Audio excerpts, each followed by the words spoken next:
अस्सलाम वालेकुम beautiful students, hope so you all are doing fine. So आज की वीडियो में हम डिस्कस करते हैं कि जो आपका थोड़ा सा टाइम रह गया है, इस टाइम को हम किस तरह से अच्छे से यूज कर सकते हैं और अपने मार्क्स को और ज्यादा इंप्रूव कर सकते हैं। मैं थोड़ा सब्जेक्ट वाइज आपको बताना चाहता हूं कि आप हर सब्जेक्ट के अंदर क्या क्या चीजें आपके लिए इंपॉर्टेंट है, उन चीजों को हिट करें, उधर से ज्यादा चीजें आपसे पूछी जा सकती हैं। प्लस जो रिवीजन है that is going to be very very important for you. काफी सारे बच्चे हैं जिनके यहाँ पर ग्रैंड टेस्ट हो रहे होंगे, तो ग्रैंड टेस्ट आपने मिस नहीं करने। लास्ट डेज के अंदर ग्रैंड टेस्ट बहुत इंपॉर्टेंट होते हैं, एक कॉन्फिडेंस आएगा, इवेल्युएशन के लिए बड़ा इंपॉर्टेंट होता है। और जो मैं बातें आपको बता रहा हूँ इनको कान खोल के सुन लो, यही जो रिवीजन की टिप्स हैं यही लगा लो, इंशाल्लाह आपके मार्क्स बहुत ज्यादा अच्छे आएंगे। तो मैं आपका ज्यादा टाइम नहीं वेस्ट करूंगा, सीधा हम बायोलॉजी पे आते हैं। सो बायोलॉजी के अंदर मैं हमेशा से आपको एक चीज बताता हूं, दैट इज के बुक रीडिंग। नाउ आपने कोशिश करनी है, जो कुछ दिन रह गए हैं इसके अंदर आपको एक दिन देना है, पूरा एक दिन के अंदर कोशिश करें फर्स्ट ईयर और सेकंड ईयर की बायो को रीड कर लें, उसके मतलब इंपॉर्टेंट पॉइंट्स को पढ़ लें, उनके साइड बॉक्सेस को देख लें, उनकी फैक्चुअल इंफॉर्मेशन को एक बार देख लें। बिकॉज बायो से आपके एमसीक्यूज जो आने हैं वो बुक की लाइंस आनी है मोस्टली, ठीक है। अगर बच्चे आउट ऑफ सिलेबस का भी कहते हैं ना, तो आउट ऑफ सिलेबस एक दो एमसीक्यूज आते हैं, ज्यादा एमसीक्यूज आउट ऑफ सिलेबस नहीं आते, ठीक है। तो आप अपनी बुक के ऊपर ही फोकस कर लो, ठीक है, तो मेजोरिटी मार्क्स आप लेके जाओगे।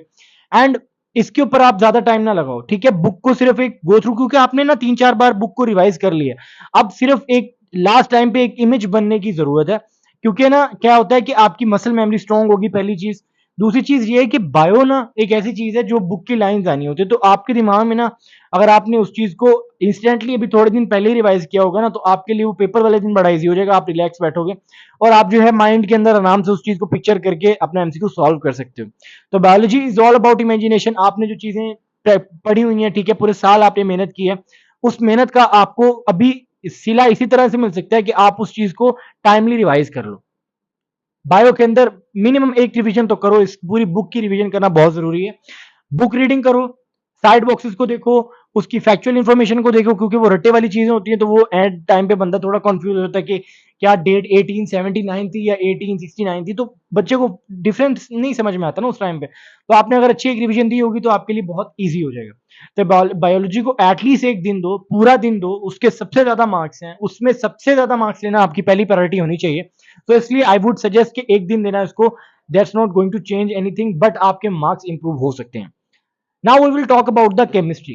केमिस्ट्री एक ऐसा सब्जेक्ट है जिसके लिए ज्यादा रिविजन की जरूरत नहीं है, बट अगेन इसके अंदर भी अगर आप एक बार गो थ्रू कर लेते हो तो आप थोड़ा कॉन्फिडेंट हो जाते हो। मैंने आपको हमेशा कहा है 3 इसके अंदर फेजेस होते हैं। पहली फर्स्ट ईयर के लिए मैं आपको कहूंगा कि एक रीड दे दो, एक रीड दे दो। अगर आपके पास शॉर्ट नोट्स है, शॉर्ट नोट्स पढ़ लो, बट कोशिश करो कि ना केमिस्ट्री को खत्म करना है, केमिस्ट्री में कुछ छोड़ना नहीं।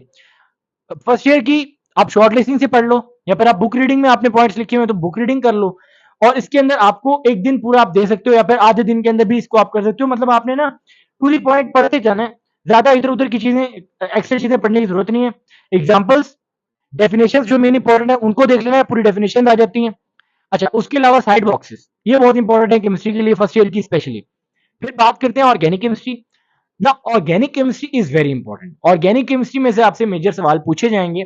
ऑर्गेनिक केमिस्ट्री को अच्छे से पढ़ना। ऑर्गेनिक केमिस्ट्री में भी अगेन वही प्रिपरेशन के मेथड्स देखते जाओ, प्रॉपर्टीज देखते जाओ, इनमें से पूछा जाता है।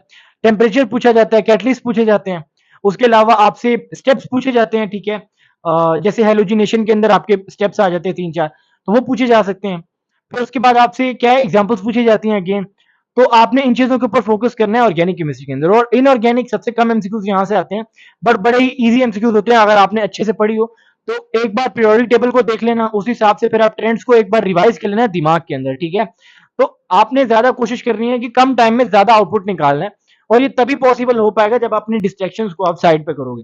डिस्ट्रैक्शन को साइड पे करो, बॉक्स अपनी बुक्स जो है उनको सामने लेके आओ और डिट्टो पढ़ना स्टार्ट कर दो, ठीक है। अब बिल्कुल आपके पास टाइम वेस्ट करने के लिए नहीं है, बहुत कम टाइम रह गया, और ये है लास्ट फेज। वो लास्ट का जो लैप होता है ना, जिसके अंदर एथलीट पूरी अपनी जान बचा के बैठा होता है। मैंने आपको कहा था जब मैंने 30 डेज की वीडियो बनाई थी कि आपने अभी पूरी एफर्ट नहीं डालनी, आखिरी के एक हफ्ते के लिए अपना बचा के रखना है सामान, जो बिल्कुल आपके सामान जो है ना, आपने पूरी जो आर्टिलरी है, जो पूरे वेपन्स हैं, अब उन वेपन्स को अनलीश करो। अब वो सारी एफर्ट डालो अपनी, अब सारी जितनी भी आपके अंदर जान है वो सब आपने लगा देनी है, और कोशिश करना है कि कम टाइम के अंदर ज्यादा आउटपुट निकालना है। तो ये हो गया आपका केमिस्ट्री के लिए। अब बात करते हैं फिजिक्स। नाउ फिजिक्स में एक चीज आपने फोकस करनी है कि हर चैप्टर के एटलीस्ट आपको सारे फॉर्मूले तो आप एक बार रिवाइज कर लो। फॉर्मूले बहुत इंपॉर्टेंट होते हैं यार। फॉर्मूला सिर्फ आपके एमसीक्यूज नहीं हल कराते, न्यूमेरिकल्स नहीं हल कराते, ये आपके कॉन्सेप्ट के लिए भी इंपॉर्टेंट होता है। आप एक फॉर्मूला हल करते हो, उससे रिलेटेड आपके कॉन्सेप्ट काफी सारे क्लियर हो जाते हैं। तो कोशिश करनी है शॉर्ट लिस्टिंग से पढ़ना है। शॉर्ट लिस्टिंग नहीं है आपके पास तो मैंने पीछे वीडियोस के अंदर दी हुई है, ठीक है। मैं इस कोशिश करूंगा इस वीडियो के नीचे भी डाल दूं। शॉर्ट लिस्टिंग से पढ़ने का बहुत बेनिफिट होता है, कम टाइम में आप ज्यादा प्रिपेयर कर लेते हो, ज्यादा जल्दी आप जो है गो थ्रू कर लेते हो। फिजिक्स में एक चीज देखना कि फिजिक्स ना आपने कोशिश करनी है कि कंप्लीट करनी है। फिजिक्स ना कंप्लीट करना, उसका कोई चैप्टर छोड़ना ना। क्योंकि कई बार क्या होता है, हम ना फर्स्ट ईयर से ही स्टार्ट करते हैं। तो क्या होता है कि फोर्स एंड मोशन हमने स्टार्ट लिया और मतलब फर्स्ट ईयर की पूरी केमिस्ट्री को तो हमने पूरी अटेंशन दी, सेकंड ईयर की सॉरी फिजिक्स को पूरी अटेंशन दी। बट जैसे ही सेकंड ईयर आई तो सेकंड ईयर की फिजिक्स को हम ना बिल्कुल ढीले हो गए, उसको सही से हमने टाइम नहीं दिया। तो अब पता चला कि सेकंड ईयर से भी अच्छे खासे एमसीक्यूज आए और हमने वो सही से रिवाइज नहीं की। तो कोशिश करो अब थोड़ा चेंज करो, सेकंड ईयर की पहले रिवाइज कर लो, फर्स्ट ईयर की बाद में रिवाइज कर लो। बट कोशिश करनी है, मेक श्योर करो कि जो चैप्टर आपके वीक है उनको पहले पकड़ लो, उनको पहले रगड़ दो। बाद में बाकी जो आपके इजी चैप्टर है उनको बाद में देख लेना। इजी चैप्टर को लेके बैठे रहोगे तो आपको कोई फायदा नहीं देगा वो, सही है। तो ये हो गया फिजिक्स के लिए। शॉर्ट डिस्टेंस के ऊपर फोकस करो, कम टाइम में ज्यादा आउटपुट निकालने की कोशिश करो, क्योंकि कम टाइम है। हमें कोशिश करनी है कि एटलीस्ट एक बार तो पूरा एक सब्जेक्ट गो थ्रू हो जाए। तो वो तभी हो पाएगा जब आप मतलब शॉर्ट नोट से पढ़ोगे, जब आप छोटी छोटी रिविजन करोगे, एक बस टू दी पॉइंट चीजें पढ़ते जाओगे, डायग्राम्स को देखते जाओगे, तो वो तब आपको बेनिफिट देगा, ठीक है। छोटी से छोटी चीज को भी निग्लेक्ट ना करना, कुछ भी आ सकता है पेपर के अंदर। तो ऐसे ना करना कि एक पेज आपसे मतलब आपका रह गया और आप सोच रहे हो कि ये से क्या ही आएगा, वहीं से आ जाएगा। तो कुछ छोड़ना ना, ताकि बाद में रिग्रेट ना हो आपको, ठीक है। तो ये फिजिक्स के लिए हो गया। तो मैं आपको छोटी छोटी बातें बता रहा हूँ, ठीक है, ताकि आपका ज्यादा टाइम ना वेस्ट हो। और मैं मतलब टू दी पॉइंट मैं आपको बताना चाह रहा हूँ। अब लॉजिकल रीजनिंग पे आ जाए। लॉजिकल रीजनिंग के अंदर मैं सिंपल रखूंगा आपके लिए। आपको तीन टॉपिक्स बता रहा हूँ। एक होता है कोर्स एंड एक्शन, दूसरा होता है कॉज एंड इफेक्ट, और तीसरा है लॉजिकल डिडक्शन। आप इन तीन टॉपिक्स को अच्छे से कर लो, आपके 5 में से 3 से 4 एमसीक्यूज इसी में से आ जाएंगे, और एक एमसीक्यूज जो आपका इनके अलावा भी आएगा वो भी इतना इजी होगा कि आप उसको अपनी लॉजिक से सॉल्व कर लोगे। तो ये आपके लिए होगा लॉजिकल रीजनिंग के लिए। इंग्लिश की बात करें तो इंटरमीडिएट ग्रामर का एक डॉक्यूमेंट है, जो मैंने पिछली वीडियो के अंदर, जैसे मैंने पिछली वीडियो डाली है उसके अंदर मैंने वो डाला हुआ है डॉक्यूमेंट, वो डॉक्यूमेंट आप जाके देख लेना, ठीक है। वो लिंक मैंने डाला हुआ है वहां पे। अच्छा, उसके बाद मैं और इंग्लिश के लिए मैं आपको 4 टॉपिक्स बता रहा हूँ, इनको लाजमी देख के जाना। Verb, noun, subject verb agreement and article. ये 4 टॉपिक्स बहुत इंपॉर्टेंट है, इधर से मेजर एमसीक्यूज आते हैं। बाकी स्पेलिंग और जो वोकेबलरी है उसमें 3-4 एमसीक्यूज आते हैं। वो आपके ऊपर डिपेंड करता है कि आपने कितना अच्छा पूरा पढ़ा हुआ है।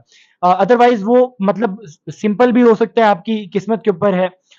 या फिर आपने अगर 5 पेपर्स अच्छे से किए हैं तो वहां से भी रिपीट हो सकता है, तो वो आर्बिट्रेरी होता है, कहीं से भी आ सकता है। इंग्लिश पे ज्यादा टेंशन देने की जरूरत नहीं है, मार्क्स भी कम है इसके, बट इंपॉर्टेंट क्रूशियल है। मैंने इसकी 3 दिन की वीडियो बनाई थी, अगर आपने वो कर ली है तो फिर आप मोर देन इनफ आपका कवर हो चुका है, आपको इंग्लिश में और ज्यादा टेंशन लेने की जरूरत नहीं है। ये मैंने आपको बता दी सारे सब्जेक्ट के लिए। अब मैं जो बातें बता रहा हूँ वो गौर से सुननी।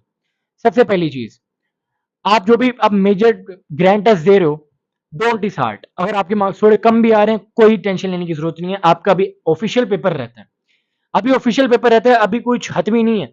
आप 190 195 पोजीशन भी स्कोर कर जाओगे, क्योंकि किसी को कुछ नहीं पता यार, किसी को नहीं पता कि आपकी यहां पर वीकनेस है। एग्जामिनर को नहीं पता कि आपका वो वाला चैप्टर वीक है। क्या पता जो आपने अभी पेपर दिया उसमें उस चैप्टर से कुछ ज्यादा आ गए हो। क्या पता आप जो पेपर देने गए हो उस टाइम पे आपकी स्लीप कंप्लीट ना हुई हो, कोई और हजार मसले हो जाते हैं यार। जब तक ऑफिशियल पेपर नहीं है तब तक आपने अपने ऊपर से भरोसा नहीं हटने देना। Be confident. इंशाल्लाह यार, आपने पूरे साल मेहनत की है, आपने जो पूरे एमडीकेट के पूरे सेशन लिए हैं, आपने अपनी पूरी जितनी एफर्ट हो सकती है डाली है। तो how is there a chance कि अल्लाह ताला आपकी जो पूरी की पूरी जो एफर्ट है उसको अल्लाह ताला वेन करेगा। अल्लाह ताला आपके बिल्कुल आपकी जो मेहनत है उसका आपको सिला देंगे। बट अप्लाइड कंडीशन इसके आप जो है अपने आप को पूरा कॉन्फिडेंट रखें, बिलीफ अपने ऊपर बड़ा स्ट्रॉन्ग रखना है, पॉजिटिव रहना है। कोई बंदा आपसे नेगेटिव बात कर रहा है उससे भाग जाओ। ये ऐसा टाइम है यार जहां पर आप अगर पूरा अपने आप को कॉन्फिडेंट रखते हो ना और पॉजिटिव वाइब लेके जाते हो, पेपर वाले दिन भी अगर आप अपनी वाइब को बिल्कुल डिस्ट्रैक्ट नहीं होने देते, पॉजिटिव रहते हो यार, इंशाल्लाह मैंने इतनी मेहनत की है यार, आएगा उसमें से करेंगे इंशाल्लाह। अगर एक दो एमसीक्यू ऊपर नीचे भी हो जाते हैं तो डोंट मतलब आपने ज्यादा परेशान होने की जरूरत नहीं है, ठीक है। सबके लिए वो पेपर एक जैसा ही, सही है। तो अपने आप को पूरा चांस दें, ठीक है, टेक चांस, ठीक है। जब आप चांस लोगे तो फिर ही आपका कोई चांस बनेगा भी सही, ठीक है। तो चांस लेने वाली बात करो। और ग्रैंड टेस्ट जितने भी आ रहे हैं उनको तो यार, ग्रैंड टेस्ट ही आपकी अल्टीमेट रिवीजन होती है, मैंने पिछली वीडियो में बताया था। पिछली से पिछली वीडियो में बताया था कि एफएलपीज जो बच्चा देता देता आ रहा है ना फुल बुक के, उसकी सबसे अच्छी रिवीजन हो जाएगी, क्योंकि उसके अंदर सारे चैप्टर्स में से एमसीक्यूज आ रहे होते हैं, तो वो आपको एक अच्छा आइडिया दे देती है। बाकी इंशाल्लाह जो भी आगे मुझे लगेगा कि आपको कहीं पर एक पर्टिकुलर पॉइंट को समझने की जरूरत है, तो मैं उसके ऊपर इंशाल्लाह वीडियो बना दूंगा। तो अपने आप को बिल्कुल अभी कॉन्फिडेंट रखें, कोई नेगेटिव सोचने की जरूरत नहीं है, मार्क्स कम आ रहे हैं कोई बात नहीं यार, आपके पास अभी भी टाइम है, अभी ऑफिशियल पेपर नहीं है। अच्छा है कि ऑफिशियल पेपर से पहले आपकी मिस्टेक निकल आई है, आप उसको आप सही कर सकते हो। सही है, तो अपने पर बिलीफ रखो, इंशाल्लाह अल्लाह ताला आपके लिए जो है कामयाबियां और कामरानियां आपको अता करें। और अपनी कामयाबी जो है आपने बिल्कुल उसके लिए बिल्कुल आप पूरा समझ रहे हैं, आपको कामयाबी मिलेगी। अपनी माँ बाप जो है अपने माँ बाप जो है उनका बिल्कुल ख्याल रखें, और अपने लिए दुआएं करें, अपने दोस्तों के लिए भी दुआएं करें, ठीक है। जो आपको अभी अच्छी बात पता चल रही है अपने दोस्तों से जरूर शेयर करें यार, ये चीजें बहुत मैटर करती हैं। प्लस बी पॉजिटिव, इंशाल्लाह आप जो है एमडी कैट की सीट लेंगे, और मैं आपका वेट कर रहा हूँ इंशाल्लाह अपने मेडिकल कॉलेज में। Until my next video, Allah Hafiz.